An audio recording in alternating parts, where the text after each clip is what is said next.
from the Transformation Talk Radio Network.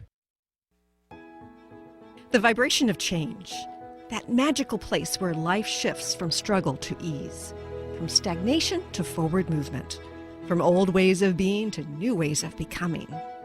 Yes, it can seem rather elusive to get there, but when you are in it, you feel it down to your very core, and it can positively affect everything in your life, from your relationships to your health and well-being, from your career path to your abundance, from the quality of your inner connection to the fullness of your self-expression. Here on the Christine Upchurch Show, we explore ways to get into that vibration of change with experts in the fields of consciousness, psychology, spirituality, health, healing, and science. Are you ready to step into your vibration of change? Hello, everybody. Welcome to the show. So grateful you joined us here today, whether you're listening live here on 1150 AM KKNW Alternative Talk Radio or on TransformationTalkRadio.com, or listening after the fact on one of the, 90 some odd places it ends up, including on ChristineUpchurch.com and the radio show archives. But wherever and whenever you're listening from today, you're going to be really grateful you joined us. I've got one of my all-time favorite guests who's back again, but I'm not going to tell you who that is until I say hello to the man behind the magic who allows you to hear all these conversations. The technological wizard, my producer, Mr. Betty Mathers. Good morning. The Magic Man. The Magic Man, yes. So then I have to, since I have like that kind of like cool little coded name, do we have something for you, or do I need to have like this next hour to come up with something? Or? Oh, dear. Right, see? I'm worried, yes. All right, well, hey, real fast, I heard a little bit of news coming across the desk here. Little birdie was telling me something. Should we give this information out? I'll let you have the moment, the floor. Here it is.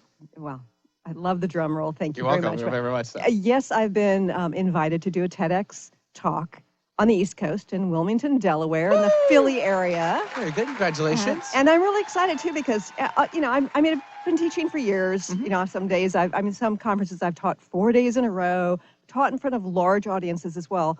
But I've never had to narrow it down to 10 to 12 minutes and stay right on target and been filmed from multiple directions. So it's a new challenge, which I'm excited about. It's all practice. Don't worry. Other thousands of people will be viewing this. Not a big deal, to be honest. I saw a T-shirt years ago in little writing on it that said, "This is not a dress rehearsal." Yeah, right.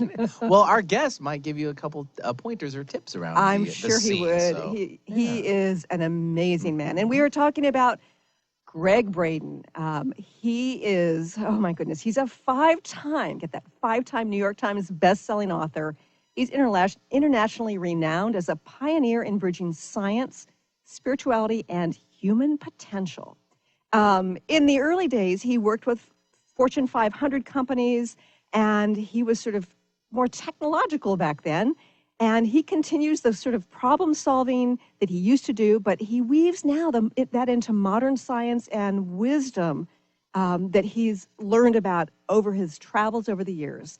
His discoveries have led to, get this, 12 award-winning books, now published in 40 languages. He has shared his presentations with the United Nations, Fortune 500 companies, and the U.S. military.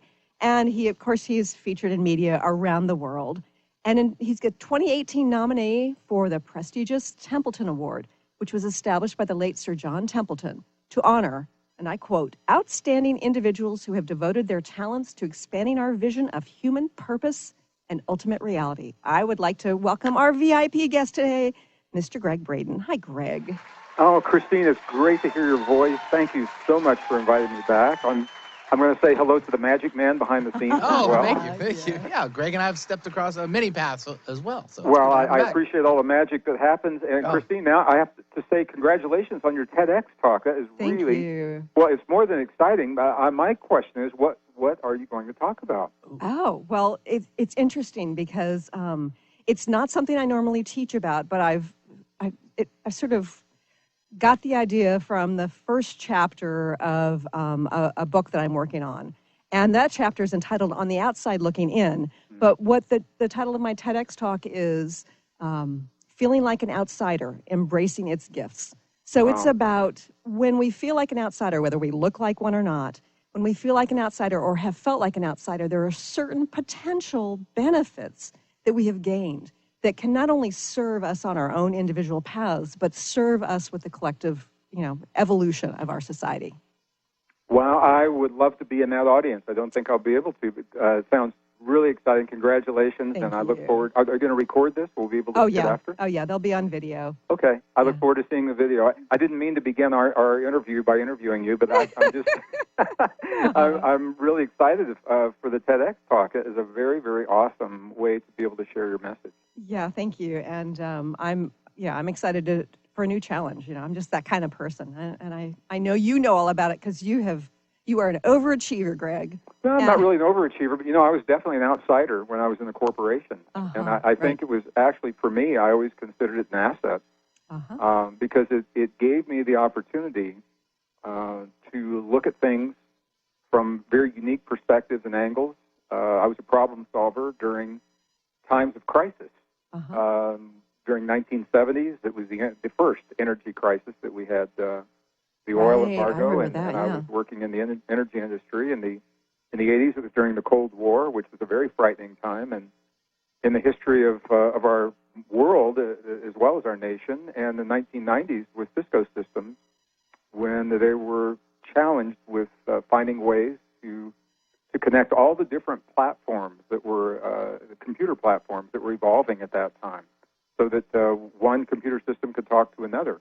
Yeah. And this was particularly important for the military. So if I had come up through the ranks of the corporations, I'd be thinking like everyone else. Right. And that is one of the great potentials. And I think about like the kids from Parkland, March for Our Lives.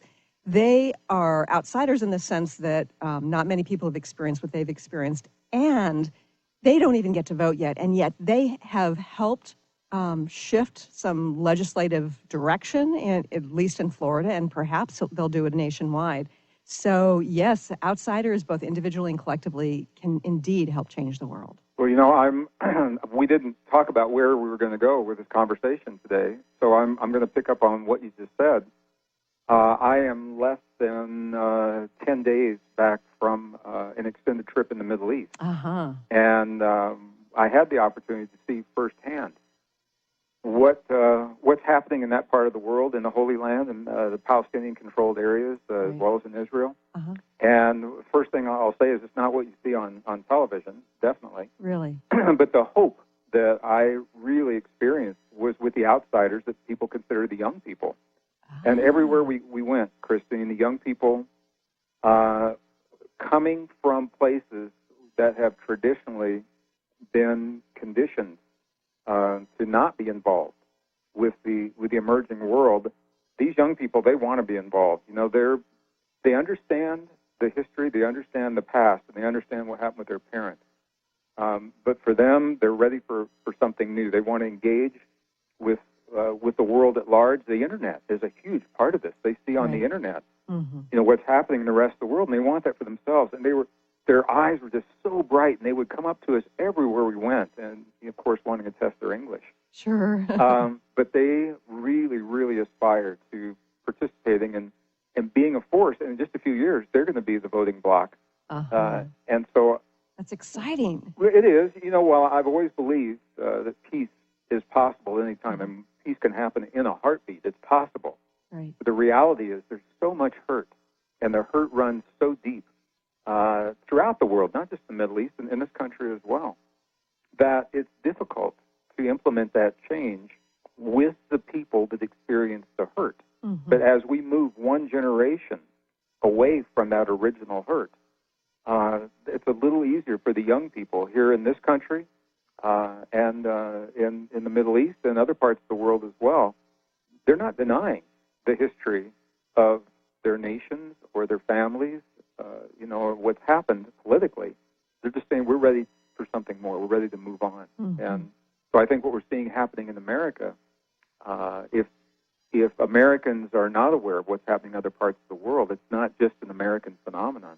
I think it's a sign of the times. And for me, it's the hope of the future and really, really exciting. So that is exciting. And, one of the things that I believe, Gregg, is that in order for us to move forward, we need to get beyond our anger and tap into that collective grief, because really behind all the anger and the blame is a deep sadness for the problems that have existed for so long. And so it's interesting to hear about how they're sort of facing the history, and yet they have the potential to move forward in a new way.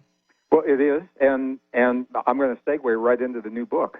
Okay. This is a perfect place because the reason I wrote this new book, the newest book is called Human by Design, From Evolution by Chance to Transformation by Choice. And the reason that I wrote that book and why it was so healing for me to write this book is because over the years, this is my 33rd year, I've done this work in one form or another, and for most of my adult life, I've had the opportunity to travel into some of the most isolated and remote and pristine and beautiful places remaining on the earth, and be with cultures that are struggling in many ways. I was in a revolution in Peru in 1989, and with the with the tensions that were happening in Egypt in the 1990s.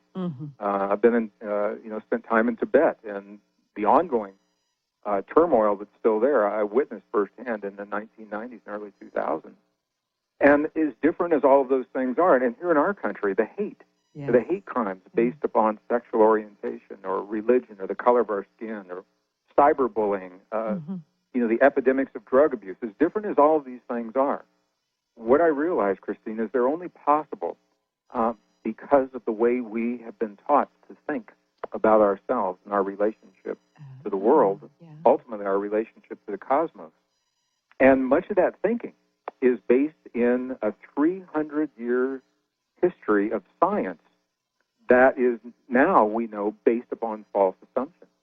We are steeped in a scientific story that is based upon the belief of separation, competition, conflict, struggle, scarcity, powerlessness in the world. And the best science of the modern world has now overturned all of those ideas, overturned all of that thinking on the one hand, and you would think that would be good news and people would be really happy to hear that. But the flip side of the story is that there is a reluctance, and I personally have experienced a resistance in the mainstream to share the new discoveries, even though they are based in peer-reviewed science. So these aren't just, airy-fairy, postulations and hypotheses and theories. I mean, this is hardcore, rock-solid science, not the pop science that you see on cable network TV and in the airport newsstands. But this is rock-solid science that simply does not have a venue or a voice from which to be shared in the mainstream. So this is a science that's published in these very obscure technical journals under very obscure titles. But it's telling us that there's a new story, a new human story. And I have to tell you, Christine, it's a beautiful story. It's a powerful story of hope, possibility, of self-regulation. And when we come back from our break, I want to talk to you more about self-regulation and what that means. Yeah, and I want you to compare the old story and the story that the majority of people believe and what that new story is as well. More with the wonderful Gregg Braden here in just a few moments.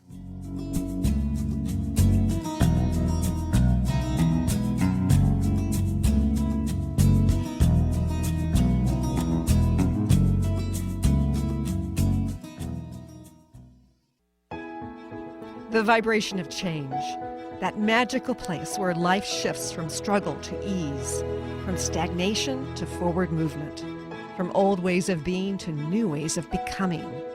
If you're like I am, it can be rather elusive to get there, but when you are in it, you feel it down to your very core, don't you? And it can positively affect everything in your life, from your relationships to your health and well-being, from your career path to your abundance, from the quality of that inner connection to the fullness of your self-expression. On the Christine Upchurch Show, we explore ways to get into that vibration of change with experts in the fields of consciousness, psychology, spirituality, health, healing, and science. Join me, Christine Upchurch, every Friday at 11 a.m. Pacific Time, 2 p.m. Eastern Time on KKNW AM 1150 and Transformation Talk Radio, and learn new ways to step into your vibration of change. This is Peggy Snow, practitioner at Stellar Reflections, with a Stellar Reflections Minute. So many people these days are trying to find ways to relieve their stress. What happens to our breathing when we're feeling overwhelmed and stress? When we tune in, we realize that we're either holding our breath or taking very shallow breath to signal the body that all is well, which most of the time it is. Sometimes all that is needed is a nice, deep breath to break the cycle. First, exhale to get all the stale air out by engaging the abdominal muscles and blowing gently.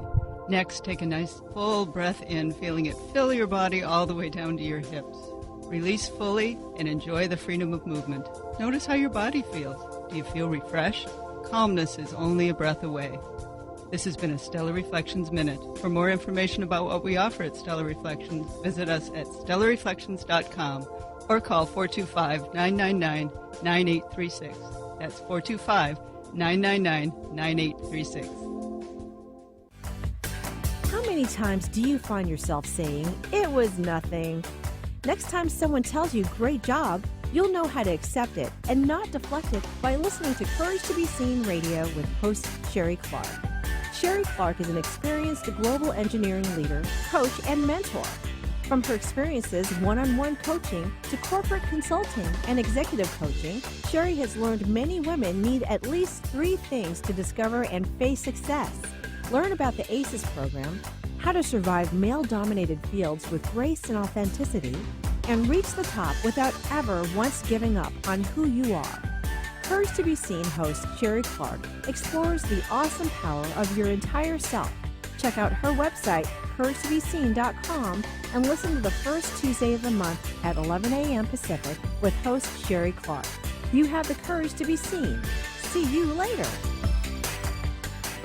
How would you like increased health and vitality? How would you like to avoid the onset of disease as well as slow the aging process?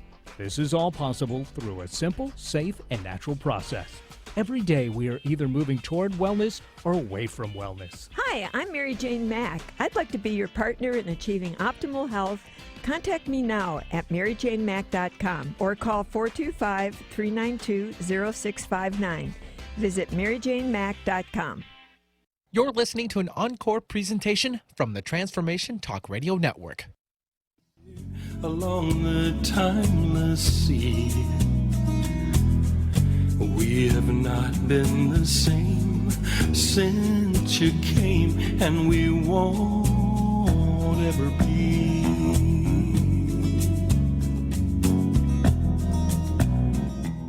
Welcome back. That's the wonderful Michael Tomlinson, who's been a guest on this show here on 1150 AM KKNW and Transformation Talk Radio.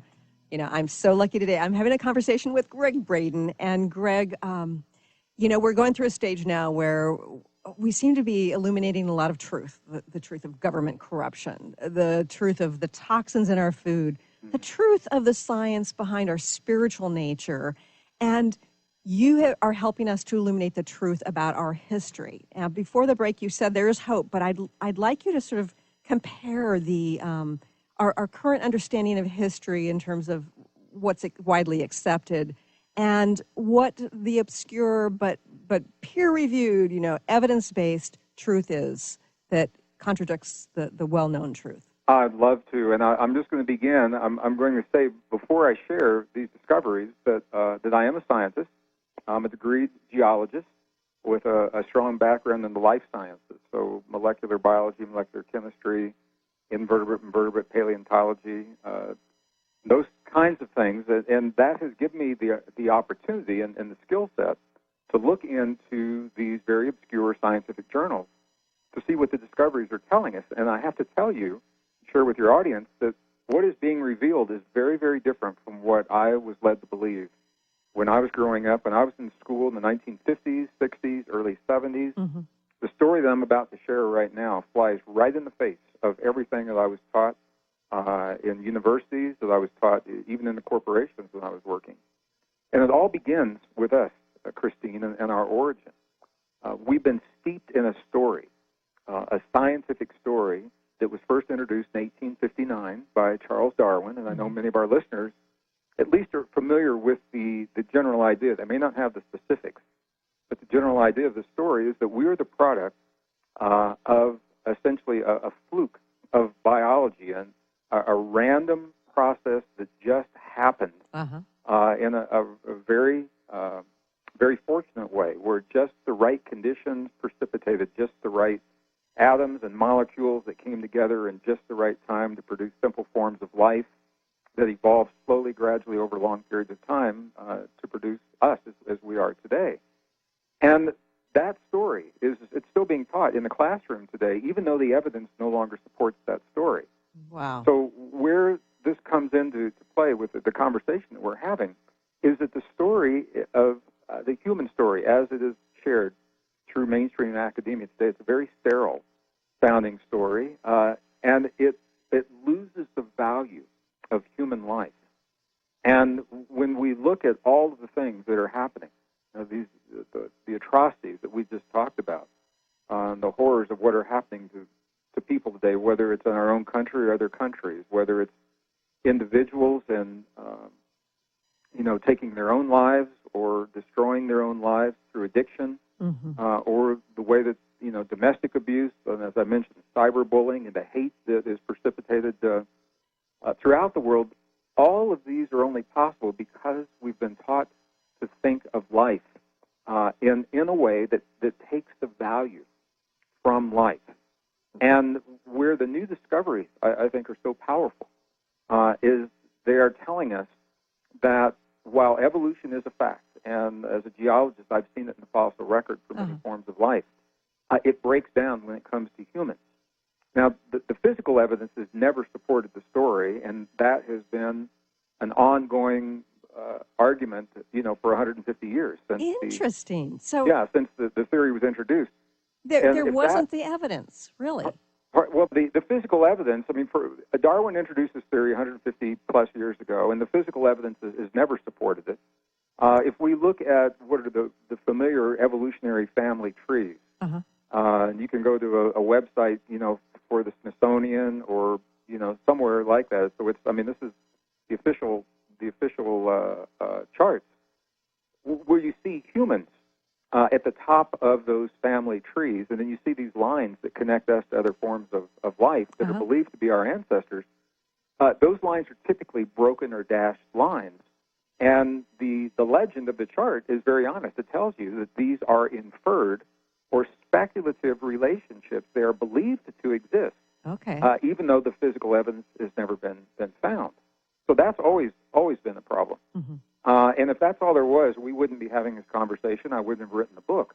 What has changed is the science of DNA is now gone into the realm of what used to be science fiction, but it's science fact now. So if our listeners, for example, if you remember the movie Jurassic Park, right.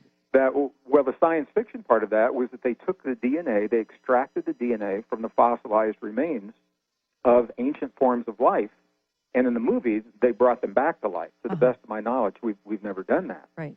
But where the science is now, we can extract the DNA from the fossilized remains of the forms of life that were previously thought to be our ancestors, like Neanderthal, for example, and Australopithecus, and the famous Lucy, and all of these things.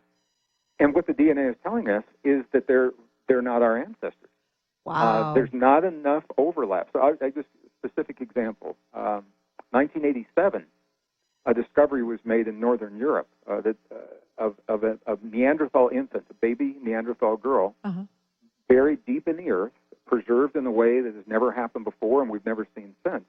And from her ribs, the DNA was extracted, and scientists were able to build the genome and compare her genome to ours. Now, she was dated to about 30,000 years before present. So all of a sudden, we have the genome of a being that's supposed to be our ancestor to compare to ours today. That was in 87. The results were not released until the year 2000. This is how long scientists struggled with what the results were telling them. Goodness. And it was released in a very prestigious journal, Nature, volume 404, the year 2000. And the bottom line was that there's not enough Neanderthal DNA in our genome to suggest that they are our ancestors. As a matter of fact, we shared the earth with them. We probably interbred with them. We probably had Neanderthal boyfriends and girlfriends. But we didn't descend from them. So this is one example. Interesting. At the same time, what the studies are showing is there's another form of life, and I'm going to introduce this quickly, and then I know we'll go to break, and we'll come back and really flesh this out. There was another form of life. I know most of our listeners, if you studied Neanderthal, you've probably heard of something called Cro-Magnon, which is a term that's not even used any longer. That term has been replaced with the term anatomically modern human, or the acronym is AMH. Anatomically modern humans showed up on the Earth mysteriously. We see no path to their emergence. They showed up 200,000 years ago, fully intact, fully enabled, fully human, and they have not changed in 200,000 years. Wow. We are the anatomically modern humans. And this is not Darwin's idea of evolution, slow, gradual changes over long periods of time. And the DNA is telling us how this happened, and this is where science now is finding itself on what they call forbidden territory. Because, okay, so let's first just reiterate what you said, because it's so huge. Okay, we thought that we had, our ancestors were the Neanderthals, and you're saying not only were they not, but 200,000 years ago, this AMH, was formerly known as Cro-Magnon, showed up, and it's us now that there have been no changes. We have not changed. Physiologically, we're the same. We have the same body proportions. They showed up with a brain 50% larger than their nearest primate relative, the same extended neural network that gives us the extraordinary abilities that we'll talk about today. And we have not changed in those 200,000 years. And this is a problem for the evolutionary theory. Sure, absolutely. So when we look at the DNA, where the DNA science is now, we have what's called forensic DNA. We can look at the DNA in our genome now, and we can work backwards and see how it came to be as it is. And this is the mind blower. This is where it's just off the charts. Scientists don't know what to say about it, so they're not saying much of anything. And this is what I want to go into in more detail. I think we're up for a break right now, though. Yeah, and it sort of brings us back to the original conversation today about being an outsider. And I know I've worked in research before, and I know how painful it can be for a scientist when they are, more or less an outsider because they're doing groundbreaking work. This is where it changes the story, because what the new evidence is suggesting is that we are not the result of a random process. It begins to give a different meaning to life. And when we begin to embrace what these discoveries are telling us, we begin to feel differently about ourselves and our relationship to life itself. And I think that's where the healing has to begin. Yeah, this is really exciting, but we have to go to another quick break. So stay tuned.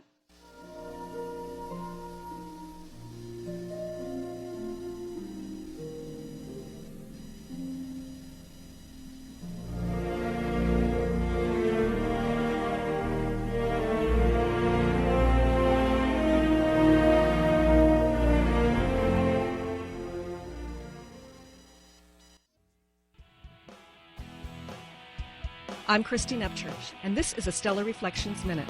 For centuries, spiritual traditions have talked about how humans have an energy field, or aura, surrounding them. Although skeptical scientists refuted this for decades, science is now beginning to catch up with spirituality. Scientists can actually measure light emanating from living beings, so they can measure the human aura, which in scientific terms is known as the biofield. Many medical practitioners around the world use an instrument to evaluate a patient's biofield for the purpose of diagnosing illness. They understand that imbalanced or insufficient light in a person's energy field indicates a physical or emotional problem. The good news? There are ways to balance and increase your light, resulting in greater well-being. For more information, please check out stellarreflections.com or call 425-999-9836. That's 425-999-9836. Imagine that you can create anything you choose. Literally, imagine it. Join us to explore the neuroscience of imagination, intention, and ClearSpeak. Tune in to ClearSpeak Talk Radio with Dr. Ned Wolf on TransformationTalkRadio.com. Every fourth Friday at 9 a.m. Pacific, 12 p.m. Eastern, as she explores how your inner dialogue, your conversations, and the words you choose to use can help set goals you keep. Achieve greater health and resources and feel the ease and flow of loving your life. For more information, visit JeanetteWolf.com. Are you ready to create a life you'll really love? Then you'll want to tune in to the hit show Life Design Radio, From Adversity to Awesome with Susan DiLorenzo, live each month on TransformationTalkRadio.com. No matter where you are in your adversity story, Life Design Radio has got you covered. Get ready to feel inspired, enlightened, and motivated. For more information about working with Susan, visit SusanDiLorenzo.com. Is traditional medicine not working for you? Do you still feel as if your health isn't 100%? Here at the Holistic Medical Center, Dr. Nushin Darvish and the qualified staff look through the dimensions of wellness and start a healing plan prioritized to your needs. Our physicians assess the whole you until complete health is achieved. Get the help you need by visiting drdarvish.com or call 425-451-0404. The vibration of change, that magical place where life shifts from struggle to ease, from stagnation to forward movement, from old ways of being to new ways of becoming. If you're like I am, it can be rather elusive to get there, but when you are in it, you feel it down to your very core, don't you? And it can positively affect everything in your life, from your relationships to your health and well-being, from your career path to your abundance, from the quality of that inner connection to the fullness of your self-expression. On the Christine Upchurch Show, we explore ways to get into that vibration of change with experts in the fields of consciousness, psychology, spirituality, health, healing, and science. Join me, Christine Upchurch, every Friday at 11 a.m. Pacific Time, 2 p.m. Eastern Time on KKNW AM 1150 and Transformation Talk Radio, and learn new ways to step into your vibration of change. You're listening to an encore presentation from the Transformation Talk Radio Network.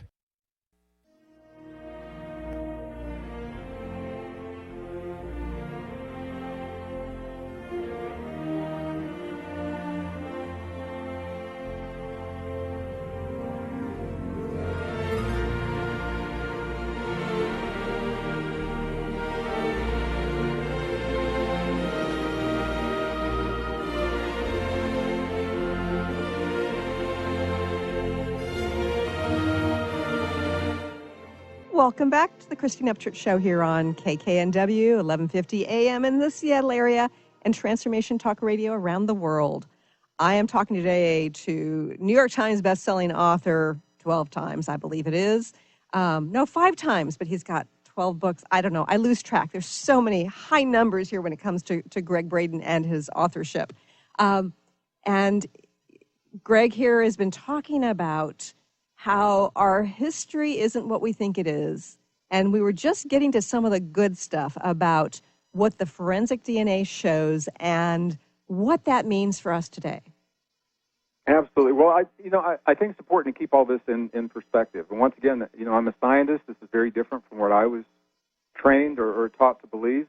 But it all goes back, Christine. We were talking about problems in the world today, and where the root of those problems are, the hate, the separation, and the sense of insignificance in the world. And I just want to share, just to give our listeners a sense of what I mean by that. And I'm a huge fan of Carl Sagan, but Carl Sagan made a statement that I think encapsulates this so beautifully back in the 1980s about the way we're taught to think about our world. He said, "We find that we live on what he called an insignificant planet of a humdrum star, lost in a galaxy, tucked away in some forgotten corner of the universe, in which there are far more galaxies than there are people." So that is a scientific perspective of how insignificant science sees us. And within that insignificance, the story of evolution says that as a fluke of circumstances came together, many flukes over time, that we became who we are. So this leaves us with a sense, and it's a sense that's instilled in our young people. It loses what can be called the specialness of life. And this isn't from a religious perspective or, really even a spiritual perspective. It can be. But it's just being honest with ourselves that there's something so very, very unique about us, and it is something that is worth preserving and worth cherishing and worth saving, rather than the story we've been taught in the media that reflects that this sense of insignificance in life. Rachel Carson was one of the first environmentalists back in the 1960s. She wrote a book entitled Silent Spring on the pesticide DDT. And she made a statement, and I remember reading it when I was a kid. Back in 1962, I read this statement. And what she said was that we only destroy the things that we don't value. And we can only value the things that we understand. And I think nothing could be more appropriate than when we apply that to human life. Because human life is being destroyed at an unprecedented level. It's happening right in front of our faces. It is. Because we have lost, as a society, the value of what a human life is, and that's reflected certainly in entertainment and media, and, our listeners have all heard about that. So this is why I think these new discoveries are important, because they go right to the core of the story that has informed us of who we are in our relationship to the world. And they've told us, number one, that evolution is not our story. Number two, that we showed up suddenly 200,000 years ago. And by the way, scientists agree with that. There's no controversy over that 200,000-year mark. The controversy is how it happened, and that's what I want to talk about right now. When we begin looking at the DNA, and a lot of this technology, it's only like the last 5 years. I mean, that's how new this stuff is. Scientists are able to look at some of the mysteries of the human genome and see how our DNA came to be as it is. And one of the great mysteries is the mystery of our chromosome number 2. Okay. Human chromosome number 2. And I'm not going to be really technical, but I'm going to use science to describe this. Human chromosome 2, it's the second largest in our bodies. It makes up about 8% of all of our cells. Human chromosome 2, it's got over 1,200 genes. And I'm going to talk about only one of them. One of those genes. I'm not even going to get into how significant all the others are. There's one gene that's called TBR1.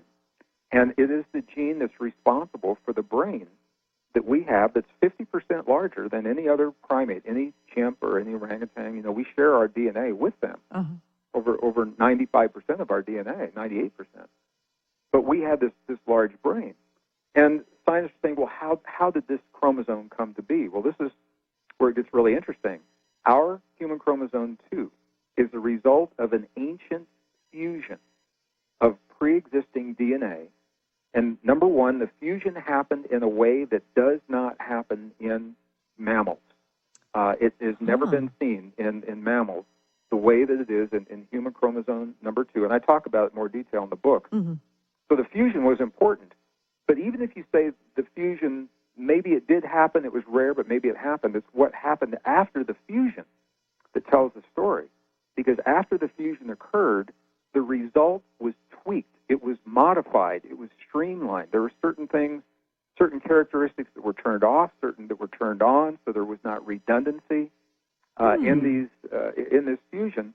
And scientists are ready to agree. I mean, they have published this in Proceedings of the National Academy of Sciences, that you cannot attribute these to evolution. These are not evolutionary processes. And this is where it gets interesting. They say there appears to be an intentionality underlying the fusion of the DNA, and that's where science has to stop. Because science can only tell us what happened. They cannot tell us why it happened. And if you're skeptical, and I think it's healthy to be skeptical, and you say, well, yeah, that sounds pretty rare, but maybe it did happen. The rest of the story is that similar things happened with other chromosomes in the human body. For example, human chromosome number 7. I think, Christine, you and I have talked, when I'm not being an author and a researcher, I'm a musician. Right.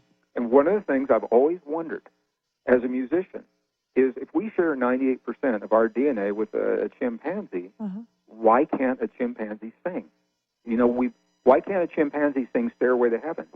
Right. It's never going to happen. And the reason is because there is a very specific switch, a reversal of 2 very specific DNA letters in human chromosome 2 that connect our tongue and our jaw and the muscles of our mouth and our brain in just the right way so that we can have complex speech and singing. And guess what? It happened exactly 200,000 years ago. And this is the David Geffen School of Medicine, UCLA, is telling us this. The Max Planck Institute is agreeing on these dates. So these aren't just hypotheses. This is hardcore science saying 200,000 years ago, something happened, and we are the product of that something. Right. And I always find it interesting when there's more than one scientist coming to the same conclusion, because that helps validate it. And I list these in the book so people know it's not a Gregg theory or a Gregg hypothesis. This is hardcore science. It simply is not being shared in the mainstream. But when you put this all together, and there's more, but when you put these together, Christine, what it says, 200,000 years ago, we are the beneficiaries. We're the result of these genetic changes that gave us, so for example, the brain, human chromosome 2, gave us the ability for the uniquely human experiences of empathy, and sympathy, and compassion, and the kind of care. It gave us the ability for self-regulation. We're the only form of life that can sit down in a moment in time and say, in this moment, I choose to awaken these extraordinary abilities in my body, deep intuition, the ability to enhance my immune response in this moment in time, to awaken my longevity enzymes, to create resilience in my life to the changes. We're the only changes I'm seeing. We're the only form of life that can do these things consciously, on demand. And that is the ability to self-regulate that sets us apart from any other form of life. And what this tells us is we're not the product of an accident of biology and some random mutation, that something very, very powerful, very unique happened 200,000 years ago, and it is rare. And to me, that gives a new specialness to life. So I'm going to say, just before we go to break, I just want to say this. When people hear this, they say, well, what did happen? Yeah. I don't know the answer, and science doesn't either. And that's the whole point. If we can free ourselves from the shackle of a story that we know is no longer true, that frees us to follow the evidence to the story it does tell, rather than attempting to force the evidence into a pre-existing story that we know where the evidence no longer fits. Yeah, and this is really exciting that perhaps we've been programmed for greatness and we haven't accepted it. We have to go to another quick break, but stay tuned for more.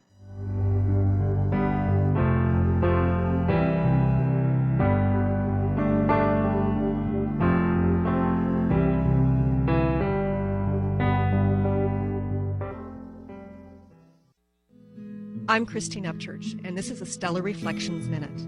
What does the word healing mean? Many think that healing merely means eliminating symptoms. However, based on my many years as a healer, I have a much broader perspective on the word. Healing can manifest in a variety of ways, including having physical problems resolved, becoming more emotionally centered, experiencing better relationships, gaining greater clarity, and feeling more spiritually connected. True healing always includes some level of transformation. Whatever form healing takes, there is one commonality, an improvement in quality of life. To me, the highest form of healing goes beyond aligning with wellness. It comes from recognizing our soul's voice and allowing it to speak through us. And in that sense, don't we all yearn to heal into our wholeness? Please visit stellarreflections.com or call 425-999-9836. That's 425-999-9836.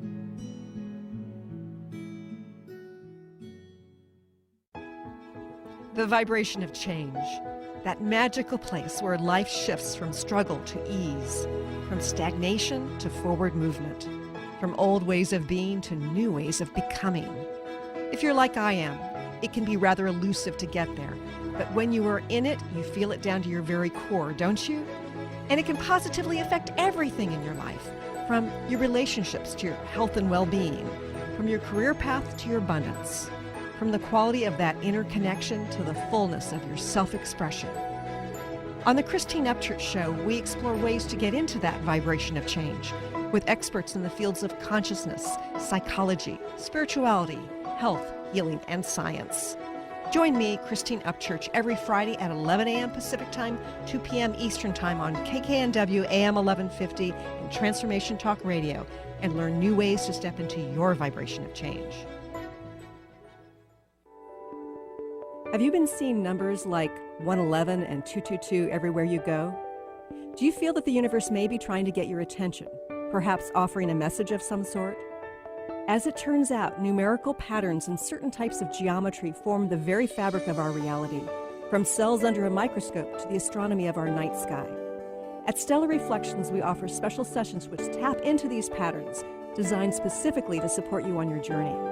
The 111 and 222 activations are sessions activating new patterns in your energy field, which in turn can help you create new patterns in your life. After just one session with a practitioner, either in person or via distance, clients report gaining greater clarity, becoming more intuitive, and honoring their inner truth as they move forward in their lives. Curious about what these transformational sessions might do for you? Call 425-999-9836 or visit stellarreflections.com. That's stellarreflections.com. You're listening to an encore presentation from the Transformation Talk Radio Network. It's time for me to say exactly how I feel. The heart knows what is true and what is real. Who that little girl? Where's she coming from? Who's the one beside her holding? Welcome back. So grateful you're joining us here for this final segment. This hour, Gregg, has been flying by. And before we go any further, I want to make sure we have an opportunity to talk about your website and a very exciting event you've got coming up. So first of all, what's your website? My website, thank you for asking. It's www.greggbraden.com. It's Gregg with two G's, G-R-E-G-G-B-R-A-D-E-N, all one word, .com. And which event is the exciting one that's coming up? Oh, I know you've got several of them, but what I was thinking of is the one where you are going to be there with Lynn McTaggart, Lee Carroll, Joe Dispenza, and Bruce Lipton all together on June 14th through the 19th out on Vancouver Island, not too far away from the Seattle area. The reason I asked is I just got the schedule from my office, and I saw all of my speaking engagements into the year 2020. Oh, my goodness, you're already set up for I thought maybe you'd seen something on there, but yes, this is, I'm really excited about this particular engagement because it's the only time, you can imagine trying to get the schedules of Joe Dispenza, Bruce Lipton, Gregg Braden, Lynn McTaggart, who lives in the UK, and Lee Carroll, who travels all but about 20 days of the year. Sure. In one place. And I think it has taken us 3 years. I think this began 3 years ago. We tried to start getting our schedules together. It is a Science and Spirituality Conference. And from the response, I have to tell you, they've just actually gone to a larger venue. That's great. Yay. Because the response has been so strong. Vancouver Island. I'm especially thrilled. I get to talk about the things that we're talking about now, and I've been invited to do a one-day pre-conference that also has... I think they just found a larger venue for that one as well. It's in the same complex, but the room now is larger. And that's Thursday, June 14th. And I have to tell you, if you're not from this area, the Seattle area, in the Vancouver and Vancouver Island area, you need to know this is one of the most gorgeous locations on the planet. So hop on a plane, get a hotel room, and come to this conference, because not only is it a fabulous conference with these 5 amazing guests, but it's in a beautiful location. And, of course, if you are in the Seattle area or Vancouver, of course, Vancouver Island, you definitely don't want to miss it because it's just a little drive and a ferry right away. Well, it is a beautiful, beautiful part of the world, and I'm excited because they've given me the opportunity in a very visual way. My presentations are multimedia. They're very visual. Yeah, you're a great presenter. Well, thank you. And not tremendously technical. I'm using the science, but in lay terms. And what that does, Christine, what I've found is when we can honor, we all have a left brain, we all have a right brain. And if we go directly into the right brain in the experiential things, the left brain is always in there saying, why am I doing this? How do you know it works? Right. What proof do you have? So what I've found is if I can lay a little bit of a foundation, here's what the new discoveries are telling us. Now let's apply it in our lives. And this is what I get to do when I'm at this conference. Not only share the information, and we just barely scratched the surface today, but what does that mean? Yeah. And what it means is, what the new discoveries are telling us is that we are wired. We are literally wired and have been from the moment we appeared 200,000 years ago for extraordinary experiences. And I began listing just some of them, the abilities to self-regulate, resilience in our lives. We're all going through big changes. I am, you are, the world is. The world's changing. We have to change. So the question is, how do we do it in a healthy way? And this is where I think the science really gives us a foundation to know what works and what doesn't. And what doesn't work, let's stop doing it. And what does work, let's find ways to do more of it in our lives and to share it with our friends and our families and our communities.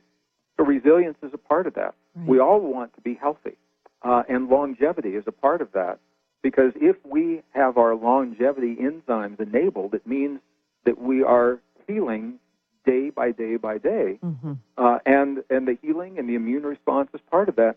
Our body is wired to literally awaken and receive the signals that are dormant in most people most of their lives. So if we choose, we can live these extraordinary lives. Deep intuition, when we most need that, is when the environment is least. It's the worst, usually the worst possible time. Here's what I mean. I'm beating around the bush here. We all, if we have a spiritual practice, many people have a special room in the house. They have an altar. Light a candle, burn the incense, close the door, put on track 1 of Stephen Halpern's Higher Ground. Right, yes. And they go into meditation, and that's all good. But in the real world, and we all know this, when we most need those spiritual tools is usually in the least opportune times, when we're out in the world and something happens, that we have to make a decision quickly, we have to think quickly, we've got to answer quickly.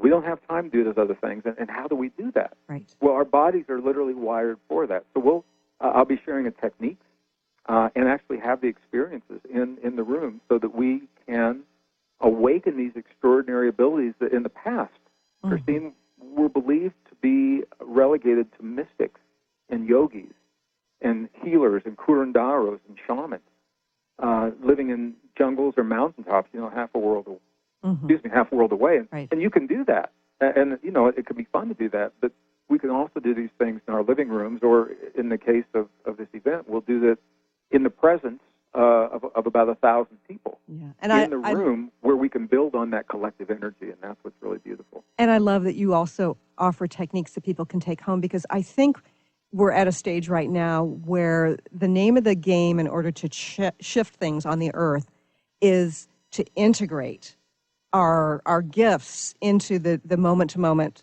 experiences in life, and not just in the meditation room, and not just the collective experience, but to actually have it be a part of our tool set while we're driving, while we're in a business meeting, in the grocery store line, wherever.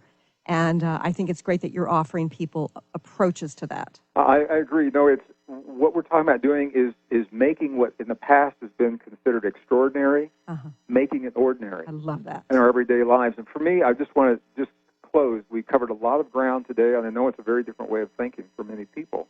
The bottom line for me and all of this is the better we know ourselves, the better equipped we are to deal with a changing world in a healthy way. The better we know ourselves, the less we fear the change, and that's important. Yes. And the better we know ourselves, the less we fear one another as we go through the change. And when you really think about what these things mean, and the new discoveries, while they may feel threatening to some people, all they're doing is giving us new ways to think about ourselves and answering the age-old question, who am I as an individual? Who are we collectively? So the new discoveries are giving us new ways to answer that question.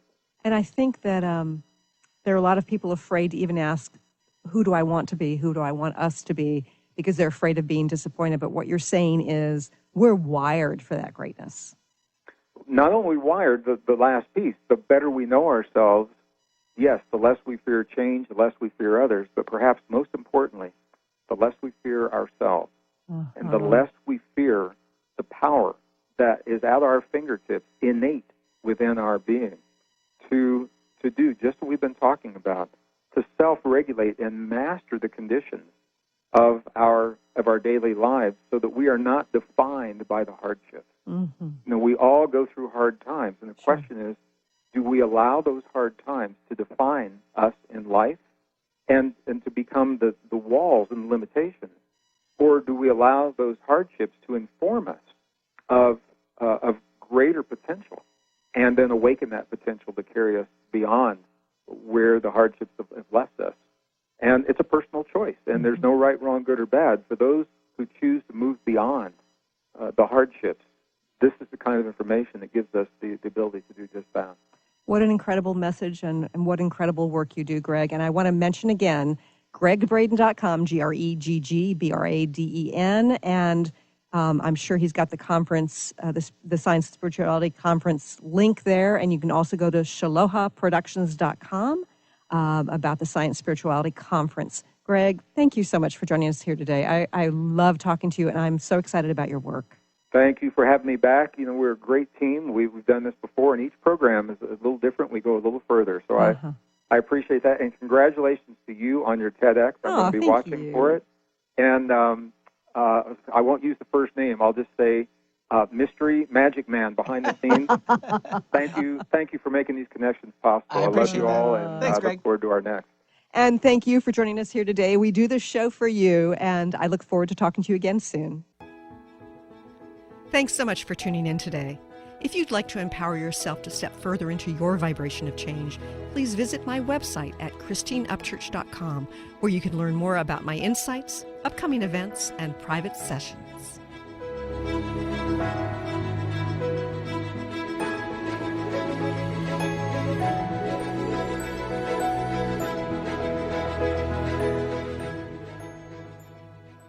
You've just heard an encore presentation from the Transformation Talk Radio Network. For more information about the network, visit transformationtalkradio.com.